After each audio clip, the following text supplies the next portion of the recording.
Hello and welcome back to the UFC Money Train show. Today we're going to be recapping the crazy UFC 257 Conor McGregor versus Dustin Poirier 2, where we saw Conor McGregor get KO'd in the second round by the Diamond. We also saw in the co-main event Michael Chandler get the crazy first round knockout on Dan Hooker, making a spectacular debut in the UFC.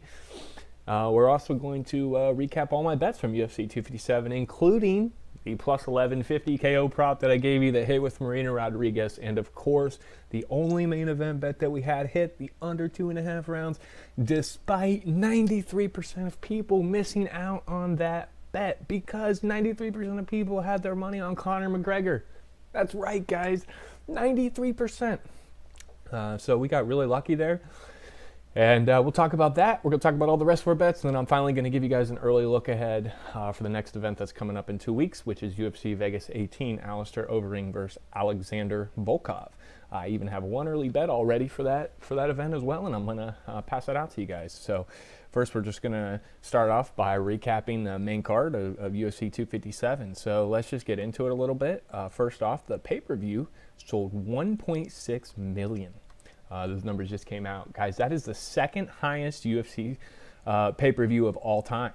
It actually ties for second with the Diaz-McGregor 2 fight.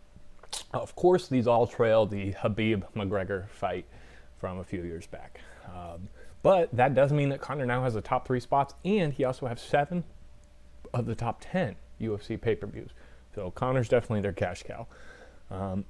The other thing that maybe had a little influence on this that most people aren't going to talk about is Dana White leading up to this fight. In the weeks leading up, he was very adamant about cracking down on illegal streams for the pay-per-views. That's been a big issue. Maybe that contributed to the higher number of buys, but guys, this is just Conor McGregor. This is just a Conor McGregor number, and that's what he does. My whole thing has always been, if you want to, I think they should try to lower the price, guys. I think they should try for one event, cut it in half, make it $29.99.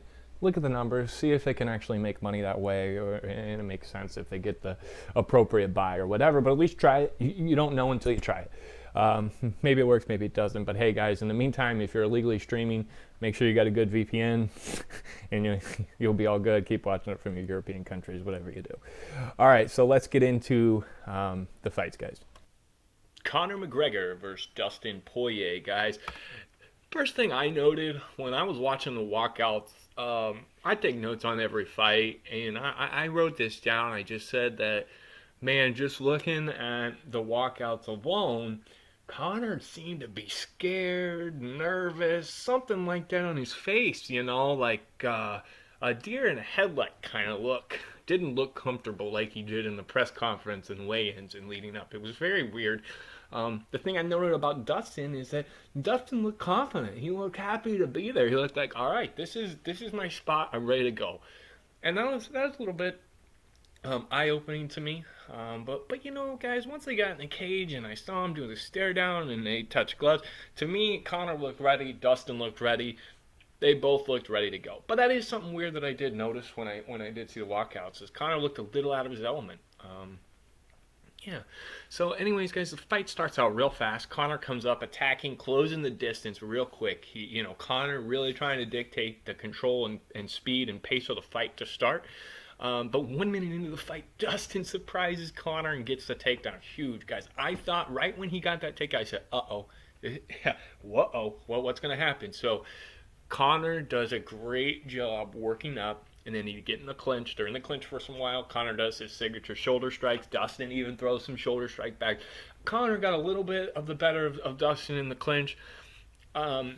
They break away. Conor's able to land some really nice shots in the round. There's actually one shot with the left hand that, to me, I thought was going to finish Poirier. And even on the replay, wow, Poirier's chin really held up, did a great job. And I think it did wobble him a little bit, but hey, something to consider is that shot didn't knock out Poirier, but it was there and it landed pretty nice. The other thing of note was Poirier started going after Conor's lead leg. Conor stands with a wide stance, heavy on his lead leg, and he wasn't using his signature little side push kick that he likes to use to kind of establish the distance. Conor didn't use that one time. So Dustin, it was really easy for him to be able to get in and attack that leg, and some of those were starting to add up. But to me, Conor landed way more significant shots in that round, and Dustin didn't have enough control on the ground, even though he got the takedown. I scored that round for Conor. Now, guys, just so you know, after the fights, this is one thing I do every Sunday morning. I go to the UFC.com, and you can search for the scorecards. They release all of the judges' scorecards, even on the fights that are knockouts or submissions, because I like to know, what were the judges seeing, on a third round knockout, what did they score the first two rounds, because we don't know that as fans until we see the scorecards. Well, guys, just so you know, all three judges scored that round for Conor. Conor got 10-9 on all three judges. So whether or not you think Conor won the first round or not, the judges gave Conor the round. So going into round two, Conor's up 1-0. But man, round two starts, and you can just tell that Dustin is going after that calf, that lead calf, and just getting that calf kick. And it is, some of them are just landing, and you can see it's starting to add up and affect Conor. Conor's even trying to catch the kicks, but he's just not looking good, His back is up against the fence a lot more in this round. He seemed to be a completely different fighter. When his back was to the center of the cage, he seemed to be in control, but when his back would be to the fence, he just looked out of his element. Poirier then was able to get in, and he lands that really nice strike, and he just starts pouring on combos. And then McGregor, he gets him with that one strike, and he lands on the ground and just pours on the ground and pound and does a great job. And eventually the ref steps in, and that's it. Dustin Poirier beats Conor at his own game. Knockout round two. And I think that's something that's important here, guys. Conor's lost. Absolutely, he's lost. But Conor has not been knocked out in the UFC, so Conor got beat at his own game. I mean, Conor's the best striker, the best boxer. That's what he tries to go by. But hey, you just get beat at your own game now. So what's that going to do to him in his future? That's something that's going to be interesting to talk about. But guys, our bet on that fight was the under 2.5 rounds, and we got that at minus 185. So guys, we cashed that bet as it hit, as it was early on in round two that it hit. And so easy catch there. That was nice. Guys, I said last week that we're making this bet because we think that Conor has a good chance of winning, and if he wins, it'll be early on. But Dustin also has a chance to win early on. So if you're going to give me minus 185 to go with the under 2.5 compared to going to minus 330 for Conor McGregor, then I'm going to take that under because you're giving me a greater chance to win because I get covered if Dustin wins, in the early rounds, which happened. And so thankfully our bet hit. Luckily enough, like I said, guys, 93% of the people out of the public had their money on Conor McGregor straight up at that minus 330 odds. And unfortunately, for them, they didn't win. The books probably had an amazing day. I can't even imagine. But thankfully, we cashed our bet on the main event. Looking back on that fight, though, guys, I mean, Conor at minus 330, that's a 75% implied probability. I mean, geez, where were we wrong? Where were the bookies wrong? Why didn't we see the value on Dustin Poirier? That's interesting. What would we lie in that fight now? Conor won that first round, but I don't know, guys. I think Dustin should be favored if they have a rematch. I think it'll be really close to even odds, maybe even minus 110, minus 110. I would love to see that. I think it'll be a close odds if they had an immediate rematch. Which who knows if they will or not. We'll talk about that here in a bit. But guys, we just have to credit Dustin Poirier's team, especially head coach Mike Brown, to have that game plan coming in to attack Conor's lead leg. I mean, Conor didn't even try to check that, and for them to just keep going after that, what a great job, and then to be able to get that finish, great job for GP and his entire team. Guys, the other thing that's scary now, Conor has never really faced anyone that's been able to do those leg kicks like that before. This was the first time before that, and And the thing is that everyone that's at the top of the division right now, who's he gonna fight? Is it going to be, Chandler, Gaethje, Oliveira? If he fights any of those people at the top, they all have great leg kicks, and so that's an issue, guys. I mean, think about the people that he's fought in the past: Nate Diaz, boxer; Eddie Alvarez, wrestler; Khabib, wrestler. Donald really was a quick fight, so didn't get to do any of his kicks. So my thing is Conor going to address these issues? He says he wants to get back in there. He didn't seem like this loss bothered him that much, so which is a little scary to me. He seemed to handle it well. Like I said, I think he's in a good spot mentally in his life. I think he's got a lot of that taken care of. I think that kind of confirmed it for me, but he doesn't seem to have that hunger. But I think he does want to get back in the ring. But who does he fight next? That's a tough one. What does his future look like? First time being KO'd. Does he go with the Diaz trilogy? Is this the spot to do it? Because, the Diaz trilogy is always going to be there. And so, does he take that now? Because my thing is, if he goes to Diaz trilogy next and he loses that third fight, where does Conor go then? That's it.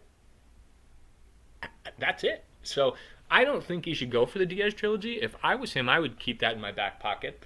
There's a lot of great fighters at the top of this division, and we're going to talk about that here after we break down the rest of these fights. But who we think everyone should fight in the lightweight division because it's such a stacked division. But man, Dustin Poirier's future looks bright, guys. I mean, Khabib doesn't seem like he's coming out of retirement. They're probably going to strip him the belt. In my opinion, just give Dustin the belt. If not, though, guys, hey, a minimum, his next fight needs to be for the belt. And who's it going to be against? It's going to be Michael Chandler? Is it going to be Justin Gaethje, Charles Oliveira? Who knows? Is Khabib going to come back for the rematch? I don't know. Probably not after that fight, but hey, let's get into one of the guys that it could be, though. Dan Hooker versus Michael Chandler. Wow, guys. What a debut by the ex-Bellator lightweight champion, Michael Chandler. Holy smokes.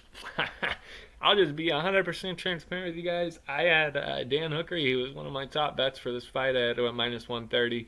And wow, was I ever wrong on this one. So let's get into it, guys. Hooker just really started that round one, really attacking the lead leg of Chandler. Chandler, like I said, he stands wide and has that leg out there vulnerable. It's something that I kind of predicted that he would go and could be a good weapon for him. And he attacked it quite a bit at the beginning, and Hooker seemed really content to stay on the outside. And to me, he was showing a lot of respect for Michael Chandler, which was fine, but maybe a little bit too much. That can happen, and it can be a little bit too much. I think he just seemed to be waiting for that blitzkrieg attack of Michael Chandler that we had talked about. That Michael likes to do, and he comes in wild and reckless. However, Michael Chandler feels it out, does a great job keeping the distance. Eventually, he closes the distance, but let me tell you, he did it controlled. This was not the same Michael Chandler I've seen in the past. This was a different Michael Chandler. It was the same exact movements and style, but he came in controlled. And the other thing was, he went to the body first. He didn't throw that looping hook first, wild, reckless haymaker. No, he went into the body, followed it up with the hook, and bam, straight to the dome. Hooker fell to the ground, covered up immediately. Chandler jumped, pounced right on him, ground and pound shots. Hooker, the whole time, just covering up, never made any attempt to get up or fight back, just covered up. He was down. Great shot. Within 5 seconds, the ref steps in. Michael Chandler, round one, knockout. What a way to debut in the UFC. The control that Michael Chandler showed was amazing. Mike Brown is his coach. Mike Brown is one of the top MMA coaches in the world, so it's not surprising that he's getting better. What a debut for Michael Chandler. I mean, that guy just skyrocketed to the top. We're going to talk about more about the lightweight division here later on and talk about what's next for everyone. But man, the sky's the limit for Michael Chandler. If he can continue to show this control that he had coming in, because his hands are so powerful and his wrestling is so well and good, he always has that in his back pocket. This guy's a legit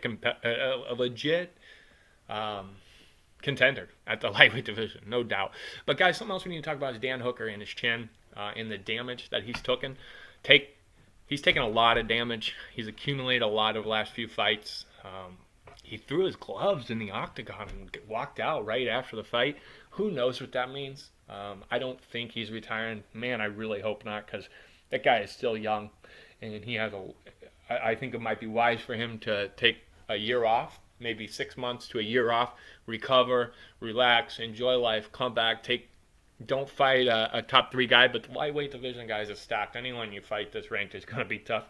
But man, Dan Hooker, I still think he's a great fighter, but holy cow, Michael Chandler proved me wrong. So we'll see. JoJo Calderwood versus Jessica Eye. Guys, this was a fight that I said no action, pass. This is a fight I think that's going to be close, back and forth. Either girl could win. Well, it wasn't quite as close as I thought. JoJo Calderwood ends up getting a unanimous decision. Really did a great job taking over as the fight went on. The first round was a little close. JoJo, but was getting into Jessica's boxing range, which, like we said, Jessica is the boxer. JoJo is more the Muay Thai kickboxing range style. And she was really getting into Jessica's clinch, and not just the clinch, but the boxing range more. And as the fight went on, she did a great job using kicks to establish the range, and then also taking over in the clinch, using her Muay Thai with the elbows and the knees, and just a great job. And she clearly was the winner. There was no question in my mind. It was a unanimous decision. I think 2 judges, 30-27, 1 29-28. Great job. And JoJo Calderwood, I mean, she is now back at the top of the division. So we'll see what's next for her. Makhmed Murdoch versus Andrew Sanchez. Guys, on the show last week, we had taken Makhmed Murdoch by decision at plus 320. Ended up also betting Makhmed Murdoch minus 140 straight up later on before the fight. And so yeah, let's talk about this. So Makhmed Murdoch, great job in round 1. You could just tell that his striking was clearly a level above Andrew Sanchez. Sanchez within the first couple minutes, he tries to go for the takedown in round 1. Murdoch does an amazing job defending it, and I really think that was huge, because that to me dictated that the fight was going to stay on the feet. And I think Sanchez at that point knew, okay, this guy can defend the takedown. This is going to have to be a striking match.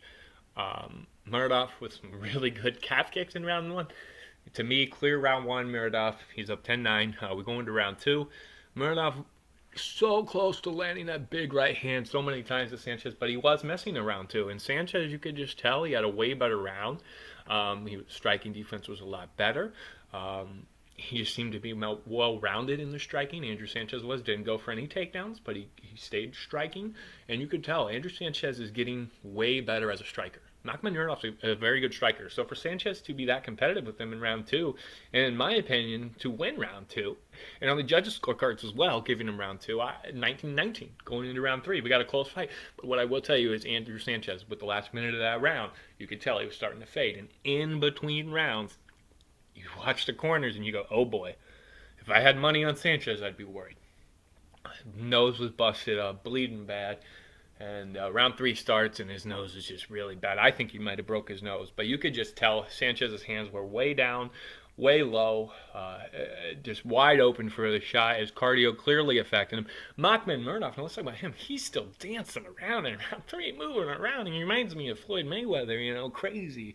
But he lands this beautiful knee, follows it up with this overhand punch and a brutal hook. The ref steps in right away, stops the fight. Makhmed Murdoch, round 3, TKO. So guys, missed the decision prop there.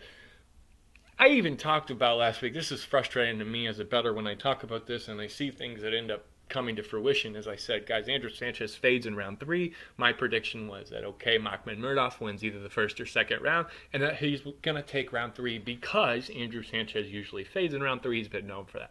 Well, guys, why would I... Yes, throwing money on the decision prop plus 320 I think was a good move. But why would I also not sprinkle a little something on the round 3 Makhmed Murdoch? I already do that. So I'm just kicking myself for that. But at least we catch a little bit of a bet on hitting on the straight play, guys. Sometimes you don't want to predict the future too much. It's hard to pick fighter and method of victory. So sometimes I like to do that to where I'll place enough money on the straight-up bet that even if my method of victory doesn't win, I'm still going to win a little bit, or at least break even. But then if the method of victory hits, then hey, we're going to Shoney's. So you know what I'm saying. And next we got Amanda Ribas versus Marina Rodriguez. And guys, this one just made my night. First, let me just tell you, this was the very first fight of the pay-per-view card, and I was having trouble with my feed, and I actually missed this fight. I was watching it on the updated on ESPN app, trying to get my stream to work. Eventually got it to work, but it wasn't until they were doing the post-fight interview of that first fight. So unfortunately, I missed the very first fight in the pay-per-view. It stinks, but I've actually since watched it. But I was so happy because here's what happened, guys. Amanda Ribas in the first round, she ends up getting a takedown, and she nullifies Marina's striking. I think Marina only had 4 or 5 strikes in that first round. Amanda doesn't do much on top, though. I don't understand what she's thinking against a girl like Marina. You got to try to go for that sub or something when you already have her on the ground and you have such an advantage on the ground over her. But she didn't. And she didn't. And so round 2 comes out. Rodriguez is able to land a big shot with Ribas. Ribas was coming in, closing the distance, and Marina lands this massive shot, follows it up with ground and pound. Herb Dean steps in and is in the way of Marina. So she stops. She stops throwing punches. She stops. She's done. She thinks the fight's over. She stands up. But then Amanda Ribas stands up, still ready to fight, and the fight goes on. Crazy. Herb confirms the fight's still going. He didn't call it. He says no. Then Marina follows it up with a big right hand, and finally Herb steps in and says, okay, enough's enough. But I just want to say a couple things before we talk about our bet on this fight and everything. I am just, this is something that drives me crazy with referees. I see it not just with Herb Dean, it happens with multiple refs. I understand why they need to step in and look, get a closer look to see if the fighter's responsive, look at their eyes, see all the keys they're looking for. And I understand that. But when you get so close that the person throwing the strikes can't even throw strikes because you're in your way and you're going to hit them, you got to call the fight. And so Marina Rodriguez, she did the right thing by stepping away, in my opinion, with Herb Dean there. But at the same time, I guess you got to wait until it's completely waved off. But man, I don't know. I think that was a bad call by Herb Dean, and he needed to protect Amanda Ribas there, and she ended up taking one shot too many, and it was a big one. But guys, what did I tell you? Marina Rodriguez plus 1150 KO prop. Boom, boom, boom. Guys, let me tell you, when you cash a plus 1150 prop, the night can't be bad. It can't be. Doesn't matter how the rest of your bets go. If you cash a plus 1150 prop, you got a good night. So guys, this just started off the pay-per-view great for me. Like I said, Amanda Ribas was favored minus 300. I thought the line was way too wide. I knew Marina Rodriguez, what her path to victory was. It was going to be the knockout. If not, Ribas was going to get her to the ground, either stay on top or get the sub. But no, I said Marina's path to victory is a KO, and you're going to give me 11-1 odds. I'm going to bet that. And so, guys, we cashed that, and that's a beautiful prop to cash. Beautiful. Next fight, we had Sarah McMahon versus Juliana Pena. Man, what can I say? That fight we had McMahon by decision, plus 160. What did I say? I said I predict this fight to be McMahon round 1, get the takedowns. Round 2, start to look closer. Round 3, probably Pena and McMahon get the decision. Well, round 1, exactly how I predicted. McMahon goes out. Pretty close. McMahon gets a takedown. She doesn't do much, though, on top, guys. And Pena's constantly threatening with subs, but it was enough. McMahon got all judges round 1. McMahon up round 1. Pena round 2. McMahon comes out there, gets a takedown against Pena, but she does jack nothing while she's on top. And the whole time, Pena's threatening with triangles, R-bars, subs, all of this stuff. She's doing great. You can tell McMahon's starting to get tired. She works her way back up to the feet. And round 2, clearly for Pena. Round 3,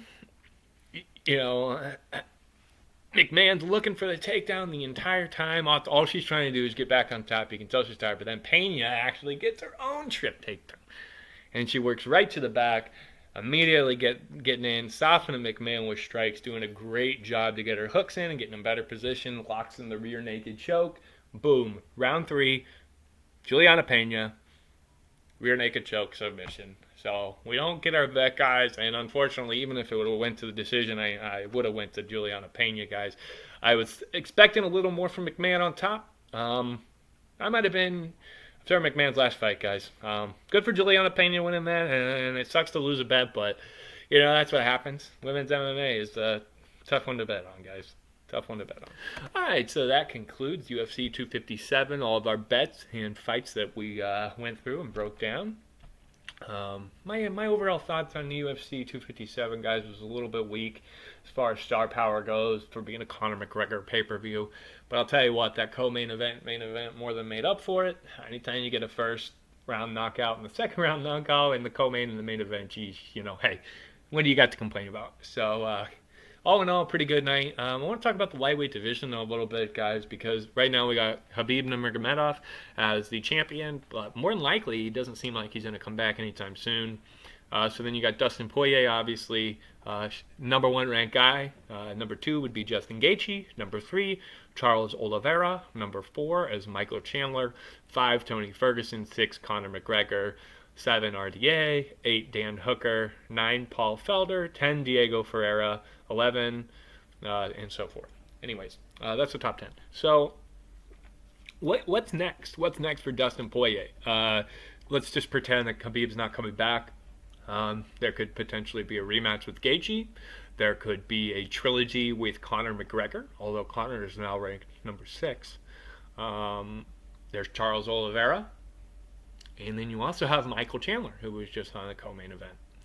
So, man, there are just so many options here for Dustin Poirier and what happens, and do they just give him the belt, or does he fight? In my opinion, Dustin Poirier, we're probably not going to see him for at least 6 months. And what about Conor? What do we see with Conor next? Man, I don't know. I really don't know. I really hope he doesn't do that Nate trilogy next, because I think if he does, that could be it. That could be his last fight. I really hope we see Conor get to drive and fight and come back and fight a guy that's in the top 10. But guys, I'll tell you what, what are you going to do? You're going to fight Paul Felder? You're going to fight Islam Makhachev? You're going to fight, Dan Hooker, RDA, Diego Ferreira, Kevin Lee? There's no easy matchup for Conor. That's the thing, is that this lightweight division is just stacked, guys. It's just the best division in all of the UFC, top to bottom. I'm just excited for things to come. I would love to see Khabib come back, but I just don't think it's going to happen. I don't think. I just don't see it happening. But lightweight division, just completely stacked. All right, next we're going to talk about UFC Vegas 18. Alistair Overeem versus Alexander Volkov. Guys, that fight is going to be in 2 weeks. It's going to happen on February the 6th. So we got a little bit of time. And guys, I'm going to have the full breakdown out with the entire card by Monday of next week, guys. So Monday of fight week, that'll give you guys at least 5 days to listen to it. And, do a little bit of review, see what you guys want to do with your money. But yeah, my plan is to give you guys my best bet if I had to bet on each fight, and then I'm also going to give you what my actual bets are. If what I'm actually putting my money from my actual bankroll onto the fights. I'll also let you guys know all that as well. So yeah, let's just talk about the main event for UFC Vegas 18 just really, really, really briefly. Alistair Overeem versus Alexander Volkov. Man, I just want to be honest with you guys. It has me scratching my head. Alexander Volkov sit at minus 180. Alistair Overeem plus 155. So basically, guys, Vegas is saying Volkov has a 64.3% chance of winning, and Alistair Overeem has a 39.2% chance of winning. So, guys, I'll be honest with you. I still have more research to do. I need to go through a little bit more fight tape and break down some more things before I put some big money on this. But I'll be honest with you guys. I have capped this fight right from what I've seen so far, and the information and data that I have so far is 50 to 55% for Alistair Overeem to win. Alistair Overeem, he's 4-1 in his last 5 fights, and his one loss was to Jairzinho Rozenstruik, which was with 4 seconds left in the 5th round in a fight that he was winning. If he would have survived those 4 seconds, he gets the decision. So he could easily be 5-0 in his last 5 fights. And I understand what the knock is on him. Everyone says that Alistair Overeem, he's been in, 60-some pro fights, his chin shot. And I get it. Yeah, the guy's been KO'd plenty. But, man, we just look at it. If we just going off the last 5 fights, I mean, yeah, heavyweight division, 4-1, one knockout, but he was winning that fight. I mean, man, if we just look at the skill set at a bare minimum, to me, Alistair Overeem has the better skill set. Volkov striking is, to me, almost at the same level as Reem. Different styles. Reem is lower volume, but in my opinion, Volkov isn't going to be putting up the crazy volume versus a guy like Alistair that's going to be threatening the knockout and the kill shots as much as him.